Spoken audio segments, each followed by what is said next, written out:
छोटे शहर का बड़ा सपना, the boy who never gave up. Bharat के एक छोटे से शहर धनपुर में एक लड़का रहता था, आदित्य। शहर बड़ा नहीं था, लेकिन उसके सपने आसमान से भी ऊंचे थे। लोग अक्सर कहते, यहाँ रहने वाले लोग बस साधारण जिंदगी जीते हैं, बड़े सपने देखकर कोई क्या कर लेगा। लेकिन आदित्य उन लोगों में से था जो कहने वालों को नहीं, करने वालों को मानते हैं। सपना जो दिल में आग बनकर था, आदित्य का सपना था एक सफल उद्यमी बनना, कुछ ऐसा बनाना जो लोगों की जिंदगी बदल दे। उसके घर की आर्थिक हालत बहुत अच्छी नहीं थी। पिता एक छोटी सी किराने की दुकान चलाते थे और माँ घर संभालती थीं। कई बार घर के खर्च पूरे नहीं होते, लेकिन आदित्य ने कभी शिकायत नहीं की। वह हमेशा कहता, सपने छोटे शहर के नहीं, छोटे सोच के फंसते हैं। पहला कदम और पहली ठोकर कक्षा 11 में पढ़ते हुए ही उसने अपने मोबाइल से छोटे छोटे ऑनलाइन काम करना शुरू किया। डिज़ाइन, वीडियो एडिटिंग, छोटे ब्लॉग लिखना। वह रात को देर तक जागकर सीखता था, क्योंकि दिन में स्कूल और पिता की दुकान में मदद करनी होती।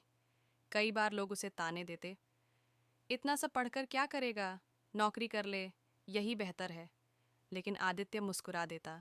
उसे पता था कि उसकी राह अलग है। एक दिन उसने सोचा, क्यों ना डिज़ाइन और एडिटिंग का एक छोटा सा ऑनलाइन बिजनेस शुरू करूं। उसने कोशिश की, लेकिन शुरुआती 2 महीने एक भी क्लाइंट नहीं मिला।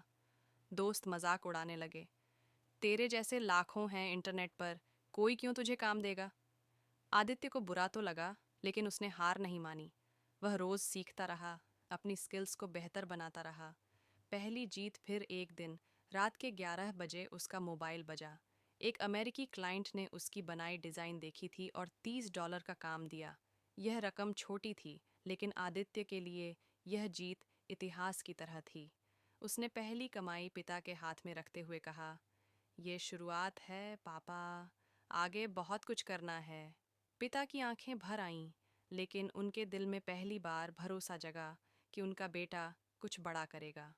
मुश्किलें बढ़ती गईं, लेकिन हिम्मत भी। अब काम बढ़ा तो स्कूल, दुकान और बिजनेस तीनों संभाल पाना मुश्किल हो गया। दिन में दुकान, शाम को स्कूल का होमवर्क और रात को क्लाइंट का काम। सोते सोते उसकी आंखें खुद ब खुद बंद हो जातीं। एक रात माँ ने उसे कहा, बेटा, इतनी मेहनत मत कर, थक जाएगा।